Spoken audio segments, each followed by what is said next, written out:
யாரெல்லாம் வேல் பூஜை பண்ணணும்னு ஆசை இருந்தோ முதல்ல வேலை வாங்கணும். ஃபஸ்ட்டு அது என்ன பண்ணணும் அப்படின்னு கேட்டிங்கன்னா, நல்ல கோமயத்தில் அதை அதாவது அதை முழுக்க துடைக்கணும். அடுத்தது பாலில் போட்டு எடுக்கணும். அடுத்தது பன்னீரில் போட்டு எடுக்கலாம். பஞ்சகவியத்தில் போட்டு எடுக்கணும். அதுக்கப்புறம் நெல்லில் 2-3 நாள் வச்சுருக்கணும். அதுக்கப்புறம் பார்த்துட்டேன்னா அரிசியில் பச்சரிசியில் வச்சு எடுக்கணும். அதுக்கப்புறம் கோயிலில் முருகப்பெருமான்கிட்ட வைக்கணும். அதுக்கப்புறம் ஒரு சொம்பில் பச்சரிசி நிரப்பி அந்த பச்சரிசி மேலே வேல் குத்தி தினந்தோறும் வழிபடணும். வாரத்துக்கு ஒரு முறை முடிஞ்சால் அபிஷேகம் பண்ணலாம். அப்படி இல்லை அப்படின்னு சொன்னால் சஷ்டி கிருத்திகை அன்னைக்கு அபிஷேகம் பண்ணலாம்.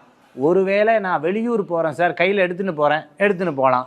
இல்லை சார், ஏர்போர்ட்டில் அலோடு கிடையாது, விடமாட்டான்னு சொன்னால் 4-5 நைவேத்தியம் எத்தனை நாள் கழித்து வரலோ அத்தனை நைவேத்தியம் வச்சுட்டு அந்த முருகப்பெருமானுக்கு பூஜை பண்ணி வேல்மாறல் படித்து வழிபட்டு வந்தோம்னா வேல் கொண்டு வினை தீர்ப்பார் முருகப்பெருமான்.